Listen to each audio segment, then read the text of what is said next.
Cooch Behar CPM জেলা কার্যালয়ের সাংবাদিক বৈঠক করলেন সিপিএম নেতা বিমান বসু। এটা কি করে সম্ভবপর হয়, আর যে উপাদানগুলো দেখা দিয়েছে সেই উপাদানে এমন একজন গ্রেপ্তার হলো যার সঙ্গে আরজি করে কোনো সম্পর্ক নেই। আরজি করে সঙ্গে সম্পর্ক থাকার কথা না। সে ডাক্তার না, সে ছাত্র না, সে কোনো ওখানকার আরজিকর মানে কাশীপুর বেলগাছিয়ার যে পুলিশের কার্যকলাপ তার সঙ্গে তার সম্পর্ক নেই। সে একজন সিভিক ভলেন্টিয়ার। সেই সিভিক ভলেন্টিয়ার থাকতো আগে কালীঘাটে, তারপর তার আবাস হয়ে যায় পুলিশের যে আর্ম ফোর্সের ব্যারেক, সেই ব্যারেকে, এবং তার যে যানটা ছিল মোটর বাইক, সেটা পুলিশের টহল দেওয়ার জন্য মোটর বাইক। সে পুলিশে চাকরি করে না, সে আর্ম ফোর্সের কেউ না, কিন্তু আর্ম ফোর্সের ব্যারেকে থাকে। এই সব বিষয় মিলে এমন একটা অবস্থা হয়েছে যে জবরজং সরকারের কিছু কার্যকলাপ যেমন জবরজং, যা বুদ্ধি দিয়ে ব্যাখ্যা করা যায় না, এটাও ঠিক সেরকম বুদ্ধি দিয়ে ব্যাখ্যা করা যায় না। হাউ হি ওয়াজ প্রেজেন্ট, তার ওখানে উপস্থিত হওয়ার কোনো রকম কারণ থাকতে পারে না। আর তার যে অবস্থানগত বিষয়টা ছিল, সে অবস্থানগত বিষয়তে সে কখনো এত মাতব্বর হতে পারে না যদি তার মাথার উপর বিশেষ ক্ষমতা সম্পন্ন কোনো ব্যক্তির হাত না থাকে। সেই হাতটা খুঁজে বার করা দরকার।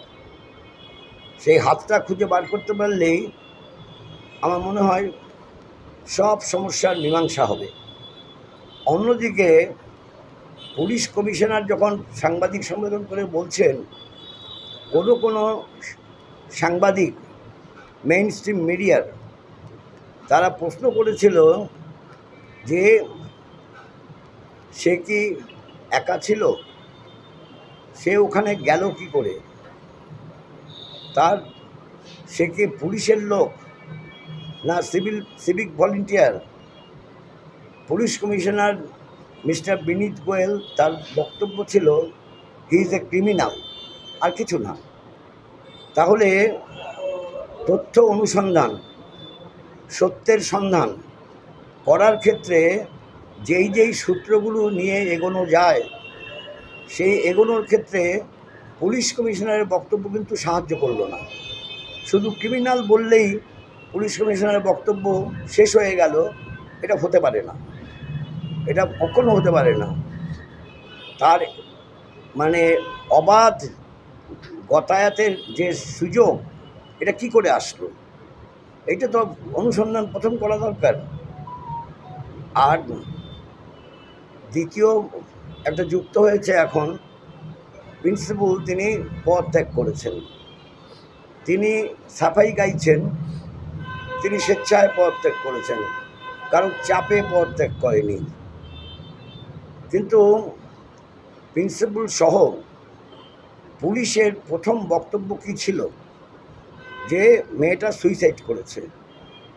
কি করে বলে, কেন বলে, তার মানে তৈরি করতে চেয়েছিল, they wanted to make up the case. তৃতীয় আরেকটা সূত্র ভয়ঙ্কর, সেটা বাড়িতে পরিবারের লোকজনকে বলেছে টাকা পয়সা নিয়ে মিটিয়ে নেওয়া।